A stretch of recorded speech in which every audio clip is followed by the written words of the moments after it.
আসসালামু আলাইকুম। ওয়ালাইকুম আসসালাম স্যার। ওয়ালাইকুম আসসালাম স্যার, ভালো আছেন? ওয়ালাইকুম আসসালাম।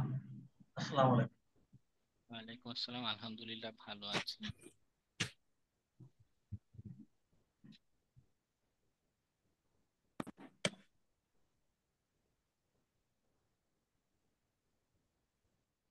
লাস্ট আসসালামু ক্লাসে তো আলাইকুম স্যার। অ্যাসাইনমেন্ট দেয়নি কোনো।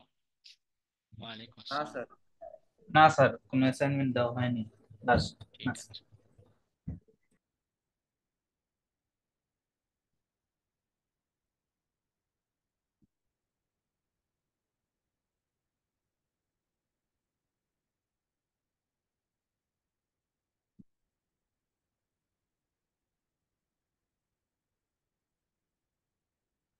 আপনাদের কারো নেটওয়ার্ক কানেক্টিভিটিতে কোনো ইস্যু হচ্ছে?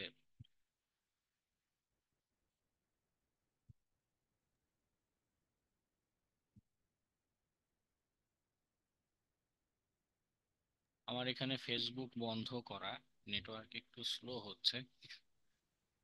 আজকে রাতে নেটওয়ার্কে আরো কিছু রেস্ট্রিকশন আসতে পারে, এরকম গুঞ্জন শুনছিলাম সোশ্যাল মিডিয়াতে।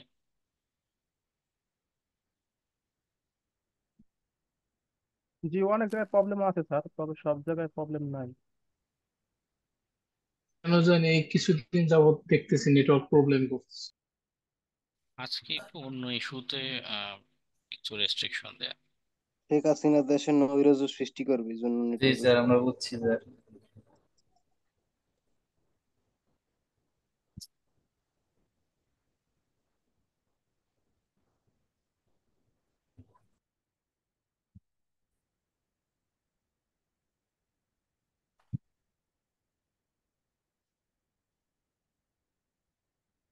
কি একটা অবস্থা!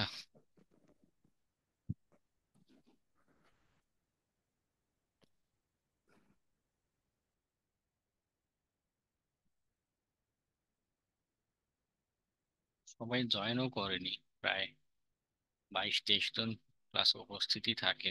আমরা, যে মাত্র 9 জন দেখা যাচ্ছে, মানে সব সহ আর কি, আপনি সহ। হ্যাঁ, এর জন্যই জিজ্ঞাসা করা যে নেটওয়ার্কেও কিছু। আপনারা আহ, আপনারা কেউ হত- মোবাইল ডাটা দিয়ে ক্লাস করছেন? আছেন কেউ মোবাইল ডাটা দিয়ে ক্লাস করছেন? না, আমি মোবাইলে না। আমি মোবাইল ডাটা দিয়ে করছি। আচ্ছা তো আচ্ছা। অনেক এরিয়াতে রেস্ট্রিকশন থাকতে পারে, ঢাকা শহরে বা অন্য জায়গাতে থাকতে পারে। ঢাকায় অলরেডি মানে ফেসবুকে ঢোকাই যাচ্ছে না, মোবাইল ডাটা দিয়ে ঢোকাই যাচ্ছে না, মাত্রই চেক করলাম। হ্যাঁ, আমার সাংবাদিক বন্ধু আর কি, উনি বললেন যে ফেসবুক বন্ধ করে দিতে পারে যে কোনো সময়। টোটাল বন্ধ? মানে ওই টাইপের আর কি, হয়তো একদমই স্লো করে দিবে, ওই লগ ইন করতে পারবো না, লগ আউট হয়ে যাবে, এই টাইপের কিছু। ঢাকার কথা আর কি, স্পেশালি। আচ্ছা, একটা কাজ আপনারা করতে পারেন, বা সিকিউর ইন্টারনেট ব্যবহারের জন্য এই সফটওয়্যারটা ব্যবহার করতে পারেন, ওয়ার্প।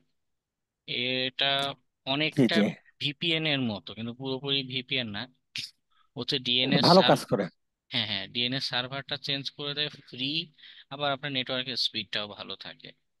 তো জি টপ লেভেলের রেস্ট্রিকশনটা যে আমাদের যেটা দেওয়া হয়, যে আমাদের যে ডিএনএস সার্ভার ওখান থেকে বা বিটিআরসি যেটা কন্ট্রোল করে সেখানে এটা ব্লক করে দিচ্ছে, অথবা আমরা যখন ফেসবুকের অ্যাড্রেস খুঁজি, আমাদের বিটিআরসি ডিএনএস সার্ভারে রিকোয়েস্ট পাঠাই। তো ওয়ার্প এটা যদি আপনি ব্যবহার করেন, কম্পিউটারেও ব্যবহার করতে পারেন, ডেস্কটপ অ্যাপ্লিকেশন আকারে আসে, প্লে স্টোরেও আসে, হ্যাঁ, অ্যান্ড্রয়েড অ্যাপ্লিকেশন আকারে। এটা দিলে কি হবে, ক্লাউড ফ্লেয়ারে যে ডিএনএস সার্ভার 1.1.1 ওইখান থেকে আপনার আইপি অ্যাড্রেস গুলো আসবে, এবং ওদের এই চ্যানেল ঘুরে আপনার কমিউনিকেশনটা হবে। যার কারণে এই রেস্ট্রিকশন গুলো তখন আর থাকে না। সেফ একটা ইন্টারনেট, একটু প্রাইভেট ইন্টারনেট ব্যবহার করতে চাইলে এটা ইউটিলাইজ করতে পারেন। জি।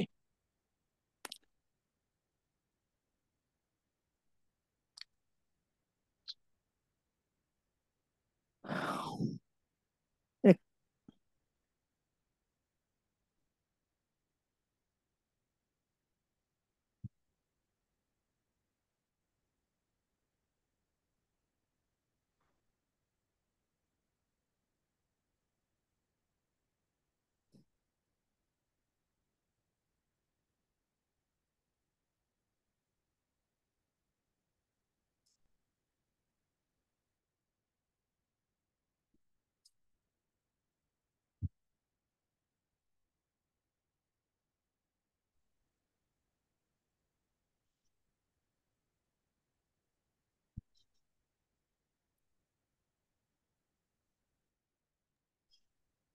আসসালামু আলাইকুম স্যার।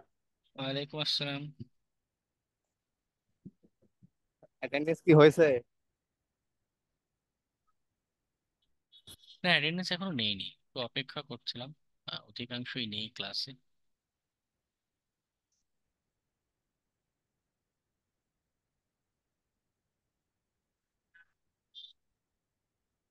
স্যার অ্যাটেন্ডেন্স কি হয়েছে? না না, এখনো অ্যাটেন্ডেন্স নেই।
আচ্ছা, 16 জন আছেন, অ্যাটেন্ডেন্স নিয়ে ফেলি নাকি? জি, শুরু করা যায়। তারপর না ক্লাসে জন্য ওয়েট করলাম কিছুক্ষণ। আবার না হলে কেউ আসলে পরে লাস্টে নিয়েন অ্যাটেন্ডেন্স, যদি যারা পরে আস। 7 স্যার। 13। আমার 6। স্যার 20 ছিলাম স্যার, হাসান হৃদয়। না। স্যার 6। 7 স্যার। Sir 13 sir. 6। ওকে, কাজ করুন, সিরিয়ালি যাওয়ার চেষ্টা করুন, কেমন? তাহলে যেটা হয়, এলোমেলো স্যার 5। হয়। স্যার 8। 7 স্যার।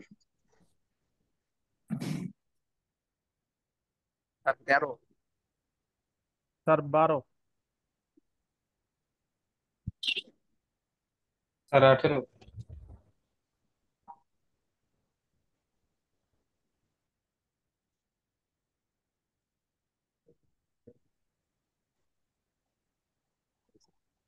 আর কেউ আছেন এই গ্রুপের ভিতরে? স্যার 3। আর 16 নম্বর। 3 স্যার।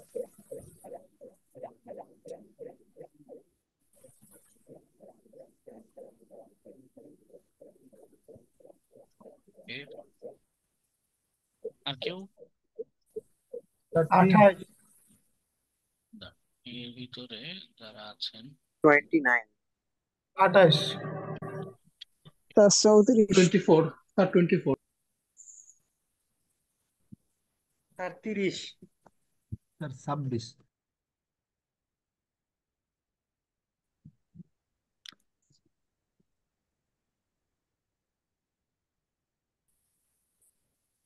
স্যার 34। 34 পরে নিচে, এইখান থেকে যারা আছেন সামনে থেকে তারা একটু 22।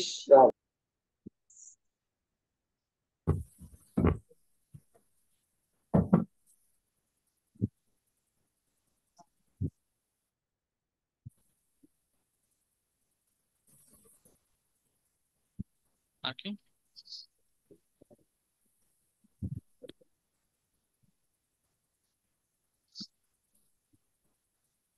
নিচে থেকে আর কেউ আছে? স্যার 25।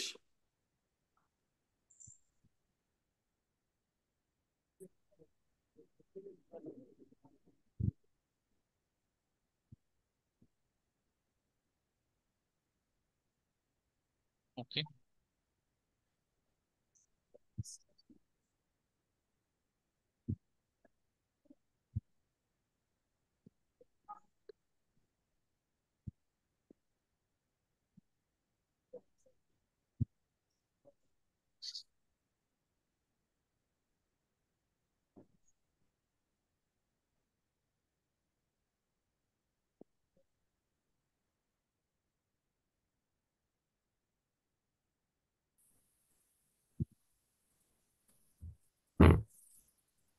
আচ্ছা গতদিন, হ্যালো স্যার, হ্যাঁ বল।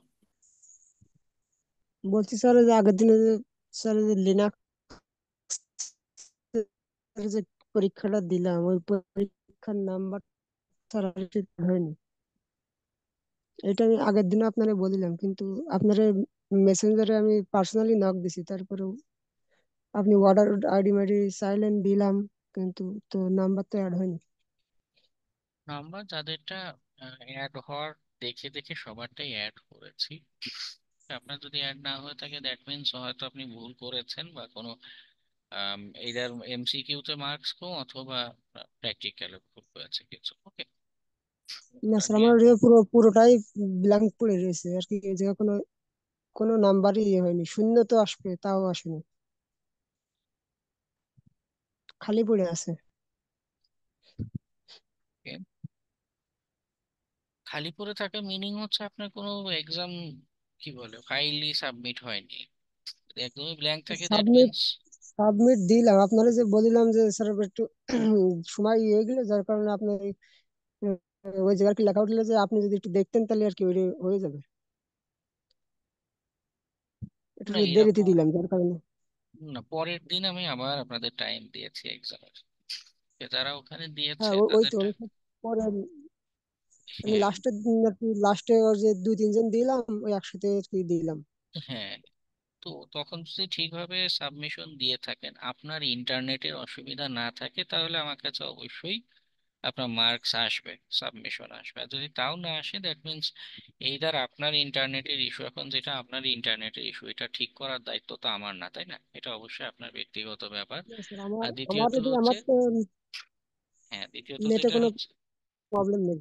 হ্যাঁ যদি নেটে প্রবলেম না থাকে তাহলে আপনি ঠিকভাবে হয়তো সাবমিশন করেননি, বা টাইমের পরে গিয়ে সাবমিশন দিয়েছেন। জি ওকে, স্যার, সেকেন্ড টাইম তো কাউকে, টাইম টাইম আউট হয়ে গেল। হ্যাঁ টাইম আউট হলে তখন সাবমিশন দিয়ে তো লাভ নেই, তাই না? এক্সামে আপনি, এক্সামের টাইম 10টার সময় দেয়, আপনি বোর্ডে এক্সামে 11টার সময় গিয়ে ইচ্ছা স্বাধীন মতো এক্সাম দিতে পারেন? পারেন না, এক্সামের নিয়ম আছে। তারপর আমি সেকেন্ড টাইম আবার সুযোগ দিয়েছি, তাদের বিদ্যুতের অসুবিধা ছিল, তাদের কথা চিন্তা করে। ওকে,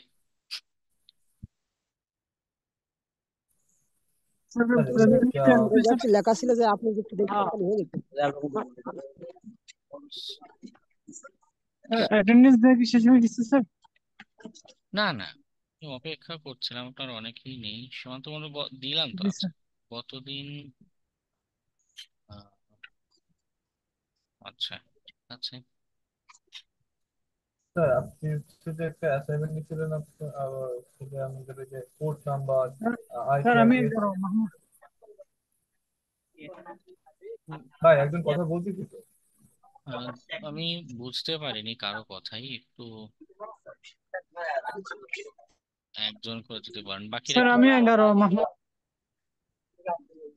আপনার সিরিয়াল নাম্বার সেন্টেন্স দেওয়া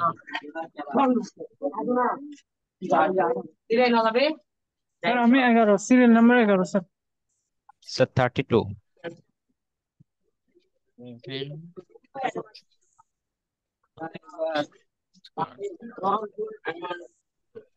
স্যার 11 মাহমুদুল ইসলাম। হ্যাঁ দিয়েছি দিয়েছি। কেউ একজন মাইক্রোফোনটা অন করে রাখছেন, অফ করবেন please। এবার সবাই একটু মিউট করে দেবেন তাদের attendance।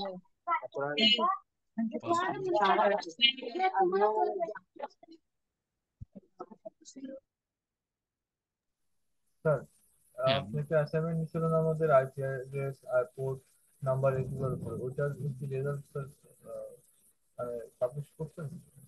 আমি আসলে দুইটা ক্লাস শুনতে ছিলাম না। পাচ্ছি না, শুনতে পাচ্ছি না, একটু জোরে বলুন। একটা আপনি অ্যাসাইনমেন্ট নিয়েছিলেন স্যার হচ্ছে IP address port number wifi routing এগুলোর উপরে, তো ওটার রেজাল্ট স্যার পাবলিশ হয়েছে? আমি লাস্ট দুইটা ক্লাসে ছিলাম না, তো এই জন্য আসলে জানি না, আমি একটু দেশে বাইরে ছিলাম। ওটা মার্কস দিয়েছি তো যতদূর মনে পড়ে। বাকিরা মনে বলতে পারেন? ওটা মার্কস দিয়েছি সম্ভবত।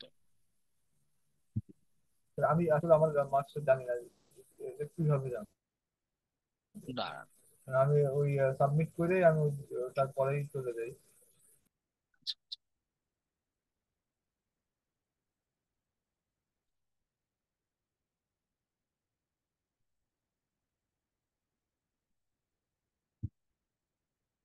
হ্যাঁ, এটা যে সবার মার্কস 15 জন সাবমিশন ছিল, সবারটা দিয়ে দিয়েছি। এটা আমি কিভাবে দেখবো স্যার আসলে আমার কত মার্কস ছিল? আমি কিভাবে জানবো? এটা আমার ওই ওয়েবসাইটে দেখতে হবে না? হ্যাঁ, আপনার গুগল ক্লাসরুমে শো করবে, আপনি যে অ্যাসাইনমেন্ট দিয়েছেন ওটার হ্যাঁ হ্যাঁ হ্যাঁ, marks টা show- অবশ্যই, ঠিক আছে, থ্যাংক ইউ। ঠিক আছে।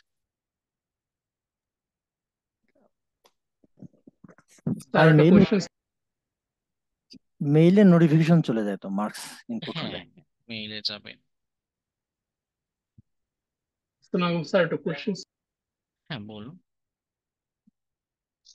স্যার কোয়েশ্চেনটা হলো যে স্যার আমাদের নেটওয়ার্কিং এ যে আমরা বিভিন্ন বিভিন্ন ধরনের প্রোটোকল সম্পর্কে যেভাবে জানছিলাম, এখন আমাদের কি শুধু থিওরি গুলা জানলেই হবে নাকি অ্যাকচুয়ালি মানে কিভাবে কাজ করে এগুলো জানতে হতে পারে ভবিষ্যতে? স্যার একটু যদি বলতেন।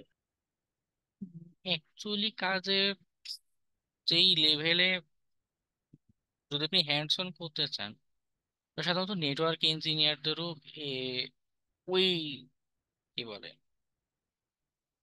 গ্রাউন্ড লেভেলে কাজের দরকার পড়ে না। তবে যেটা দরকার পড়বে, এই কনসেপ্টটা বুঝে আমরা হ্যাকিং এর যে বিভিন্ন টেকনিক অ্যাপ্লাই করব, তখন এই কনসেপ্ট গুলো একটা একটা করে কাজে লাগবে। বা এই টেকনিকটা কেন কাজ করছে, এই টুলসটা কেন কাজ করছে, বা কি রিপ্লাই আসছে টুলসের এখান থেকে, ওটা বুঝতে আমাদের হেল্প করবে। ওকে। তবে হাতে কলমে ওটা দরকার পড়তে পারে যদি আপনি নিজে কোনো একটা হ্যাকিং টুলস লিখতে চান, বা কোনো একটা কিছু নিয়ে রিসার্চ করছেন, একটা গবেষণা, একটা নতুন হ্যাকিং এর কোনো টেকনিক আবিষ্কার করতে চান, ওই জায়গাটাতে মানে হ্যান্ডস অন বা নিজে নিজেই এরকম প্যাকেট জেনারেশন, হ্যান্ড যে প্রোটোকলের সিকোয়েন্স যেটা, হ্যাঁ, একটার পর একটা ঘটনা ঘটছে, এই টাইপের কাজের দরকার পড়বে। তবে আপাতত তা দরকার পড়ছে না। ওকে, শুধু থিওরি বা কনসেপ্টটা জানলেই আপনি পরবর্তী হ্যাকিং টেকনিক গুলো আইডিয়া করতে পারবেন।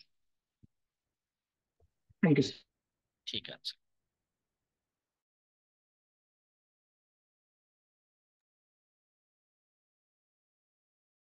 ওকে, গতদিন প্রোগ্রামিং এর আলোচনা শুরু করেছিলাম। প্রোগ্রামিং কি, কেন, এই রিলেটেড কিছু কথা বলছিলাম। ওই কনসেপ্ট থেকে কি কারো কোনো কনফিউশন আছে থাকলে শেয়ার করতে পারেন, প্রবলেম।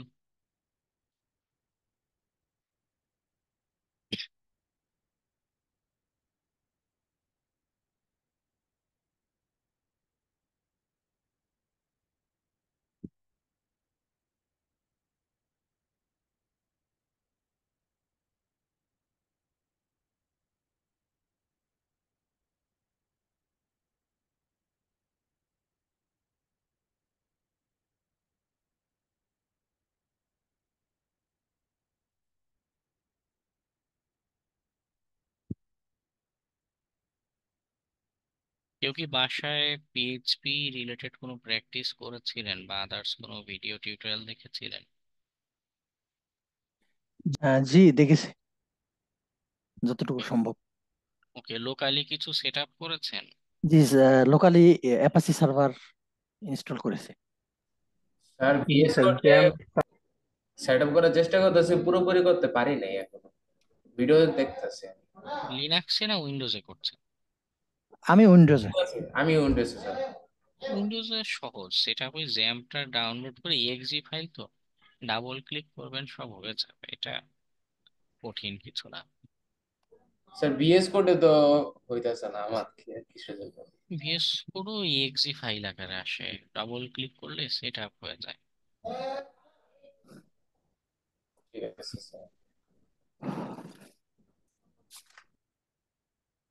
বাকিদের কি অবস্থা? দুইজন একটু কিছু ট্রাই করেছেন, বাকিরা অন্তত অনলাইনে কম্পাইলার বা এরকম কিছু কি ট্রাই করেছেন? মানে পিএসপির জন্য এনভায়রনমেন্ট ক্রিয়েট করে রাখা আছে, আপনার না অ্যাপাচি আপনি, সার্ভার। হ্যাঁ হ্যাঁ, না, আপনার তো তো জানলাম, বাকিদের কথা বলছি, বাকিদের আর কি হচ্ছে অবস্থা? Visual studio code. হ্যাঁ, বাকিরা? স্যার ওই যদি এইগুলো সেট আপ না দিয়ে যদি অনলাইনে প্র্যাকটিস করি কম্পাইলারের মাধ্যমে তাহলে হবে? হ্যাঁ, তাতেও হবে, কিন্তু আমার কথা হচ্ছে অ্যাটলিস্ট একটু, যে গতদিন হ্যাঁ একটা লাইন লিখেছিলাম এই পর্যন্ত ট্রাই বা একটু ঘাটাঘাটি আদৌ কেউ করেছেন জি কি? স্যার, ওটুকু ও বেসিক স্যার, যতটুকু ভিডিও দেখেছি বেসিকটা স্যার বুঝছি এবং প্র্যাকটিসও করেছি অনলাইনে কম্পিউটারে, যাক ভালোই হয়েছে। ওকে ওকে, দুই তিন চারজন মতো পেলাম। আচ্ছা, যাই হোক, নো প্রবলেম, নেক্সট ক্লাস থেকে অ্যাসাইনমেন্ট দেবো। নেক্সট আজকের ক্লাস থেকে অ্যাসাইনমেন্ট দেবো তো। আচ্ছা, একটু আগে আমি log in dot HTML A basic কিছু এইচটিএমএল এ কোড লিখলাম। সেটা কেন কতদিন আলোচনা করে শেষ করতে পারিনি, অনেক কিছু আরো বলার বাকি ছিল, এখনো আছে। তোমার যেটা হচ্ছে, আচ্ছা এরা এটা নতুন করেছে, ও ট্রিপল, এটা একটা ভালো জিনিস, এআই ইন্টিগ্রেট করা তো, অটো কোড কমপ্লিট করে দেয়। যেটা বলছিলাম, আমাদের পিএইচপিটা তৈরি হয়েছে কেন, যে পিএইচপি তে আমরা লিখি। আচ্ছা, তার আগে দেখে পিএইচপিরও কমেন্ট আছে, হ্যাঁ, স্ল্যাশ স্ল্যাশ দিলে পিএইচপি তে সিঙ্গেল লাইন কমেন্ট হয়। পিএইচপি এটা ফুল মিনিং দাঁড়ায় পার্সোনাল হোম পেজ। হ্যাঁ, মানে এর নামটাই হচ্ছে আসলে হোম পেজ তৈরি করা, হোম পেজের নাম। পিএইচপি জন্মই হয়েছে আসলে ওয়েব ডেভেলপমেন্টের কারণে। হ্যাঁ, তখনকার দিনে শুধু এইচটিএমএল ছিল, এইচটিএমএল দিয়ে ইন্টারঅ্যাক্টিভ অনেক কিছু করা যাচ্ছিল না, বেশ কিছু ফাংশনালিটির দরকার ছিল, যে এরকম এরকম বাটন ক্লিক করলে এরকম অ্যাক্টিভিটি হবে, বা কোনো একটা ভ্যালু পাস হলে তার বিপরীতে কোনো একটা অ্যাক্টিভিটি হবে।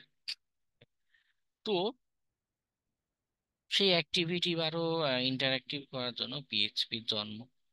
তো যার কারণে এই ওয়েবের সাথে পিএইচপি খুব চমৎকার ভাবে ইন্টিগ্রেট করতে পারে। এই যে এইচটিএমএল লিখলাম, এইচটিএমএল এর ভিতরেও পিএইচপি লেখা যায়। সিম্পল, আপনি যে কোনো একটা জায়গায় গিয়ে পিএইচপি দিলেন, এর মাঝখানে আপনি পিএইচপি যা কোড লিখবেন, eco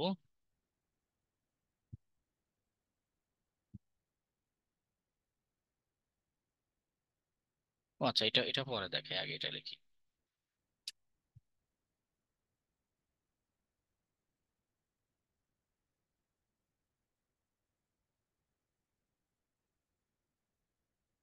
This is another example. Okay.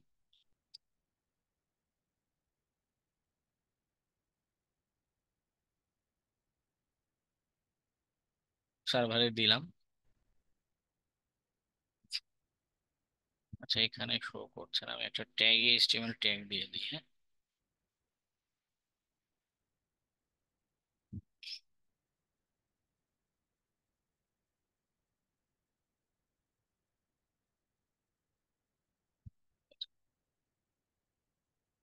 এখানে রেপেলের সাইটের ইস্যুর জন্য এই তথ্যগুলো শো করছে। বাস্তবে মানে অ্যাকচুয়াল ওয়েবসাইটে এই অংশটা দেখাবে না। দেখুন, আমি এই অংশটা পিএইচপির ভিতরে লিখেছি। সেই এইচটিএমএল ফাইল, এইচটিএমএল এর কোড, তার ভিতরে যে কোনো একটা জায়গায়, যে কোনো জায়গায় আমি পিএইচপি সেকশন ডিক্লেয়ার করেছি। হ্যাঁ, করে এখানে পিএইচপির ফাংশন আমি কল করেছি। পিএইচপি যে আমাকে আউটপুট দেখায়, একটা লেখা প্রিন্ট করে দেখায়, তাকে কল করেছি। এবং এই এর ভিতরেও আবার আমি এইচটিএমএল ব্যবহার করতে পারি। আমরা গতদিন দেখেছিলাম যে ইকো দিয়ে আমি যাই লিখবো সেটাই আমার আউটপুটে শো করবে, তাই তো, পিএইচপির আউটপুটে সেটা দেখাতে পারে। বা চাইলে এইখানে আমি আরো এইচটিএমএল যুক্ত করে দিতে পারি। তাহলে কি করবে, এই যে আউটপুটটা আসবে সেটা এইচটিএমএল এর এই ভ্যালু সহকারে আসবে, ইন্ডেক্স ডট পিএইচপি।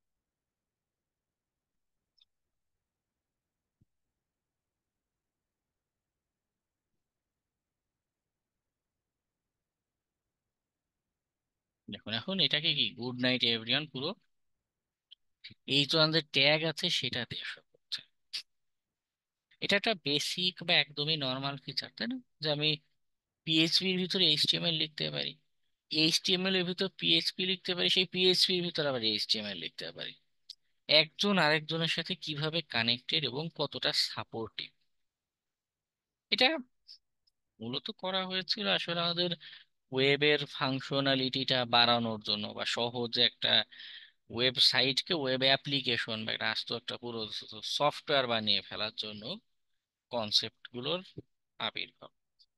কিন্তু অ্যাজ এ হ্যাকার, হ্যাকার পার্সপেক্টিভে এটা আমাদের জন্য প্লাস পয়েন্ট। অনেক সময় এমন সাইট হয়, যেমন আমার প্রথম আমি একটা চ্যালেঞ্জে, একটা কম্পিটিশনে গিয়েছিলাম, হ্যাকিং কম্পিটিশনে। তখন সেদিন আমি বিষয়টা প্রথম খুঁজে বের করি। সেখানে একটা টার্গেট সাইট দিয়েছিল, কিছুতেই আমি সেখানে একটা উইকনেস বের করতে পারছিলাম না। পরে দেখলাম যে আমার এইচটিএমএল এর ভিতরে আমি পিএইচপি কোড রান করতে পারি এবং তার ভিতরে আমি ম্যালিশিয়াস কিছু একটা অ্যাক্টিভিটি করতে পারি। আর আমি যে একটা, মনে করুন পিএইচপি প্রোগ্রাম আছে, সেখানে সামহাও আমি যদি এইচটিএমএল ইনজেক্ট করতে পারি, এইচটিএমএল ঢুকিয়ে দিতে পারি, কারণ আমি জানি পিএইচপির ভিতরে এইচটিএমএল কাজ করবে, এটা ডিফল্ট ফিচার, এটা ব্রাউজারও বাধা দিবে না, কম্পাইলারও বাধা দিবে না। তো কি হচ্ছে, আমার এই পিএইচপি লেখা একটা পেজ, পিএইচপি লেখা একটা সাইট, তার ভিতরে আমি এইচটিএমএল দিয়ে ম্যালিশিয়াস কিছু যুক্ত করে দিলাম, ম্যালিশিয়াস এইচটিএমএল যুক্ত করে দিলাম। আবার এইচটিএমএল এর ফাইল সে সাপোজ জানি শুধু এইচটিএমএল এই বানানো, কিন্তু আমরা এটা জানি যে হতে পারে সাইটটা শুধু এইচটিএমএল এর তৈরি, হতে পারে তার ভিতরে আর কিছু লেখা নেই, বা যে ডেভেলপার সে এর ভিতরে পিএইচপি লেখেই নাই, সে শুধু এইচটিএমএল এর সাইট বিল্ড করছে। তাও যদি আমি সেখানে পিএইচপি কোড লিখে দেই, সেটা এক্সিকিউট হওয়ার সম্ভাবনা আছে। কেন? কারণ হচ্ছে পিএইচপি, মানে এটা ডিফল্ট ফিচার, এইচটিএমএল এর ভিতরে পিএইচপি রান করা যায়, পিএইচপি এর ভিতরে এইচটিএমএল রান করা যায়। ওকে, এবং এই এই পদ্ধতিতে আমরা বেশ কিছু হ্যাকিং এর মেথড বা টেকনিক অ্যাপ্লাই করতে পারি বা ইউটিলাইজ করতে পারি। ওকে,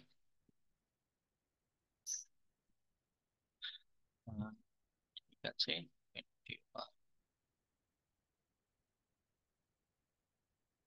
21 তো রিয়াজুল হীরা, আপনার নাম তো ভেনম কার্নেগি সামথিং। আমি, how can I verify?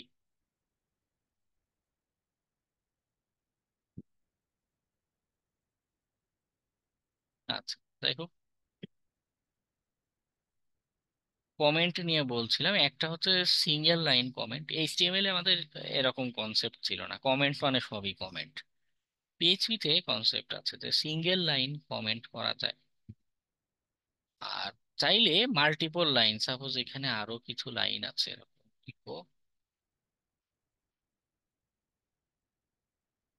Good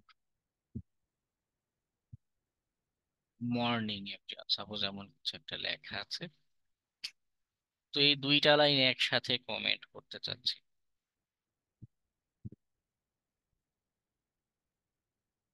multiple line কমেন্টে আমরা কি করি, স্ল্যাশ স্টার স্টার স্ল্যাশ, এর ভিতরে যা থাকবে, যত লাইন থাকবে সবাই কমেন্ট হয়ে যাবে, এইটা আর এক্সিকিউট হবে না, এটা আউটপুটে শো করবে না। ওকে, মাল্টিপল এরকম ফাঁক ফোকর জিনিসপত্র জানা দরকার পড়ে হ্যাকিং এর ক্ষেত্রে। দেখা যাচ্ছে যে আমি এই স্ল্যাশ স্ল্যাশ দিয়ে কিছু একটা কমেন্ট করতে নিচ্ছি, হলো না, এটা ব্লক করা। এই যে এই কমান্ড দিয়ে কমেন্টই করা যাচ্ছে না, এরকম হয়। আমি টেস্ট করতে গিয়ে অনেক সময় এমন পেয়েছি যে এক টেকনিকে হচ্ছে না। কি করলাম, আমি তো জানি যে একভাবে না আরো একভাবে কমেন্ট করা যায়। আচ্ছা, যদি এমন হয় যে না আমাকে ডাবল মাল্টিপ্লাইন কমেন্টের অপশনই নাই, এটাই বন্ধ করা, এই জিনিসই সাপোর্ট করে না। আচ্ছা ঠিক আছে, মাল্টিপল লাইন একবারে কমেন্ট করতে দিল না, কিন্তু একটা একটা করে লাইন তো আমি এভাবে কমেন্ট করতে পারি, তাই না?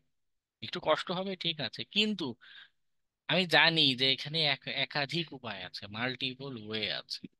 ঠিক আছে, আমি হ্যাক করার সময় কোনো না কোনো পদ্ধতি ঠিক বের করে ফেলবো। ওকে।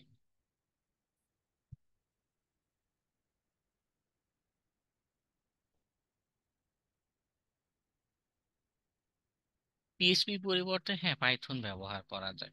প্রোগ্রামিং এর বেসিক বোঝার জন্য পাইথন ইউজ করতে পারেন। তবে ওয়েব ডেভেলপমেন্ট বোঝার জন্য পাইথন যদি ব্যবহার করতে চান একটু ডিফিকাল্ট লাগবে, কারণ পাইথনকে সরাসরি এইভাবে ইন্টিগ্রেট করা যায় না।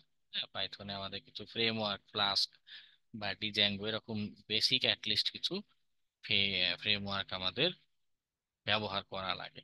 ওকে, তার কারণ ওটা ওই ফ্রেমওয়ার্ক বা ওইগুলোর যে টেমপ্লেট এমভিটি আর্কিটেকচার যে সে ব্যবহার করে, এই জিনিসপত্র বোঝাতে আরো সময়ের দরকার বা আর একটু ডিফিকাল্ট হয়ে যায় বিগিনারদের জন্য। তবে যদি শুধু প্রোগ্রামিং এর কনসেপ্ট বুঝতে চান, পাইথন দিয়ে একা একা শিখতে পারেন।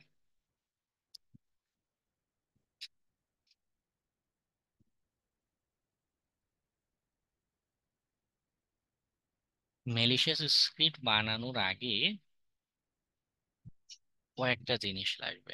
একটা হচ্ছে প্রোগ্রাম নিজে কিভাবে কাজ করে, মানে নর্মালি কিভাবে কাজ করে, ম্যালিশিয়াস অ্যাক্টিভিটি পরে, মানে প্রোগ্রামিং ল্যাঙ্গুয়েজ কিভাবে কাজ করছে। এরপরে ম্যালিশিয়াস স্ক্রিপ্ট গুলো কি করা হয় জানেন, মূলত আহ বেশিরভাগ ক্ষেত্রেই কোনো না কোনো অ্যাপ্লিকেশন বা কোনো একটা সিস্টেমের কোনো একটা প্রোগ্রাম, এই যে আপনাদের উইন্ডোজ সেট আপ করেছেন, সবারই তো উইন্ডোজ আছে কম বেশি, তাই না? উইন্ডোজের ভিতরে যেই উইন্ডোজের নিজস্ব বিভিন্ন প্রোগ্রামের ফাইলস আছে কিন্তু, তো কখনো কখনো দেখা যায় অ্যাপ্লিকেশন গুলো দুর্বলতা অথবা উইন্ডোজের ইন্টারনাল এই সকল যে ফাইল আছে এগুলো কোনো দুর্বলতা অথবা দুর্বলতা নাই, কিন্তু ইন্টারনাল ফাইলকে ইউটিলাইজ করে কাজ করছে, অথবা ইন্টারনাল আর্কিটেকচার যেটা উইন্ডোজ কিভাবে কাজ করছে, আপনি একটা বাটনে ক্লিক করলে এই বাটনের ইভেন্টটা কোথায় কোথায় যায় কিভাবে কাজ করে। একটা ইন্টারেস্টিং ঘটনা মনে পড়লো, ইরানে ইরানের নিউক্লিয়ার পাওয়ার প্ল্যান্টে যে আক্রমণটা হয়েছিল, হ্যাঁ সেইখানে এরকম ম্যালিশিয়াস প্রোগ্রাম ব্যবহার করেছে। ম্যালিশিয়াস প্রোগ্রামটা যে ব্যবহার করছে প্রথম যেটা দিয়ে মানে আক্রমণটা করে সেটা হচ্ছে এই যে কিবোর্ড থেকে যে আমরা বাটনে ক্লিক করি না, কিবোর্ডের বাটনে যে ক্লিক হচ্ছে এই ইনস্ট্রাকশনটা আমাদের হার্ডওয়্যার পর্যন্ত যে পৌঁছায়। হ্যাঁ, একটা আমাদের যে অপারেটিং সিস্টেম আছে, আমাদের যে কম্পিউটার আছে, সে মূলত মিডল ম্যান হয়ে এই ইনস্ট্রাকশনটা হার্ডওয়্যারের কাছে পৌঁছে দেয়। ওকে, এই যেই প্রোগ্রামটা আমাদের মিডল ম্যান হয়ে এটা হ্যান্ডেল করতো, তার দুর্বলতা ব্যবহার করে তারা প্রথমে হ্যাকিং এর কাজটা করে, ইরানে আক্রমণ সাইবার আক্রমণ যেটা চালায়। ওকে, তো ম্যালিশিয়াস স্ক্রিপ্ট গুলো বানাতে গেলে এর জন্য যেটা হয় যে আপনি যেন তেন ভাবে আসলে ম্যালিশিয়াস স্ক্রিপ্ট বানাতে পারবেন না। প্রথমে প্রোগ্রামের কনসেপ্ট বুঝতে হবে, যাকে আক্রমণ করছেন বা যাকে ইউটিলাইজ করবেন, মানে যার ঘাড়ে চেপে আপনি ম্যালিশিয়াস অ্যাক্টিভিটি করবেন, সে কিভাবে কাজ করে, কোথায় কোথায় কমিউনিকেশন করে, এবং বিশেষ করে সিস্টেমের ইন্টারনাল আর্কিটেকচার এই বিষয়গুলো বোঝার দরকার পড়ে। ম্যালিশিয়াস স্ক্রিপ্টে আমরা কি করি, এদের এই যে নর্মাল কাজের যে ফ্লো আছে, এই যে মাত্র যে এক্সাম্পল বললাম তার কাজের কিবোর্ডের কাজের ফ্লো কি, একটা বাটনে ক্লিক করছি, একটা এক্স ওয়াই জেড বাটনে একটা এরকম তিনটা বাটনে ক্লিক করলাম, এই ইনস্ট্রাকশনটা আমার কিবোর্ড থেকে সিপিইউ হার্ডওয়্যার পর্যন্ত যাচ্ছে, ডিসপ্লে মনিটর পর্যন্ত আসছে। এই যে মাঝখানে কমিউনিকেশন হচ্ছে এই চ্যানেলে বা এই প্রসেসের মাঝখানে আমি কিছু গরমিল করে দিব বা নিজের মতো কোনো ইনস্ট্রাকশন অ্যাড করে দিব। মাঝখানে আমার প্রোগ্রাম কি করবে, এখানে এক্স ওয়াই জেড এর বদলে একটা কিছু অন্য কিছু লিখে দিবে, এবিসিডি লিখে দিবে। ওকে, হয়ে গেল এটাই ম্যালিশিয়াস স্ক্রিপ্ট। ঠিক আছে, ম্যালিশিয়াস স্ক্রিপ্ট গুলো এইভাবে ধাপে ধাপে রিসার্চ করে তৈরি করা হয়ে থাকে। মানে এটা এমন না যে র্যান্ডমলি জাস্ট দিলাম আর হয়ে গেল। ওকে। আচ্ছা, হ্যাঁ, আবিদুর রহমান বলুন, কি সমস্যা?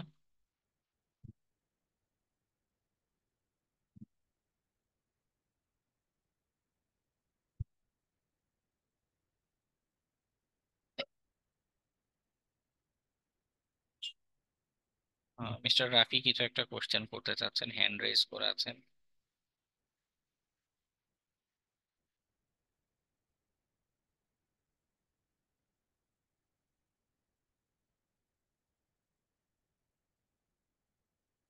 আচ্ছা, কোশ্চেন থাকলে একটু দ্রুত করে ফেলবেন। হ্যাঁ, 21 দিয়েছি প্রেজেন্ট, নো টেনশন।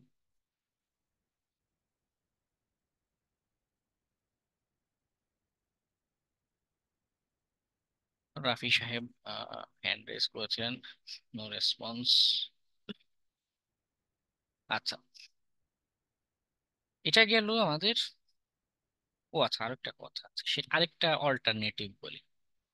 এই যে ইকো, ও কিন্তু আসলে কোনো প্রপার ফাংশন না। হ্যাঁ, ফাংশন কি জিনিস এটা নিয়েও আমরা একটা ক্লাসে, পরের একটা ক্লাসে আরেকটু ডিটেইলসে যাব। আমরা যদি এখানে প্রিন্ট লিখি, প্রিন্টে H2,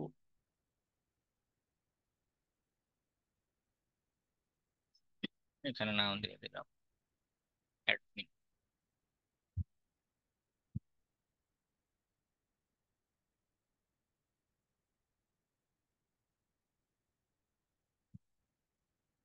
দেখুন এখানে অ্যাডমিন লেখাটা শো করছে। ইকো যে, তাকে দিয়েও আমি যা লিখবো আউটপুটে দেখাবে। প্রিন্ট হচ্ছে অ্যাকচুয়াল ফাংশন, যার কাজ হচ্ছে আমাদের ডিসপ্লেতে আউটপুট দেখানো। কিন্তু ঘটনা হলো, আপনি যতই ওয়েব ডেভেলপারদের লেখা সোর্স কোড দেখেন, দেখবেন প্রিন্ট জিনিসটা পারতপক্ষে কেউ ব্যবহার করে না, সবাই ইকো দিয়ে লেখে। ঠিক আছে, কেন? ডেভেলপার এটা কেন করে? কারণ হচ্ছে প্রিন্ট আর ইকোর তফাতের জায়গাটাও হলো, এই যে ইকো,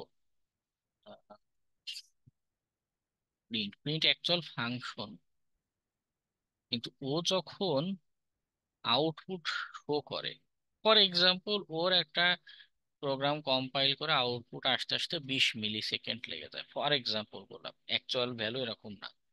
ইকো যে, ওর এই কাজটা করতে দেখা যাচ্ছে 5 মিলি সেকেন্ড লাগে, বাস্তবে তাই হয়। বাস্তবে ইকো জিনিসটা ফাস্ট, ও অ্যাকচুয়াল ফাংশন না হলেও ও একটা জাস্ট ইনস্ট্রাকশন, কিন্তু ইনস্ট্রাকশন হওয়া সত্ত্বেও সে দ্রুত আউটপুট দেখাতে পারে, প্রিন্ট করতে পারে, যার কারণে ডেভেলপাররা এই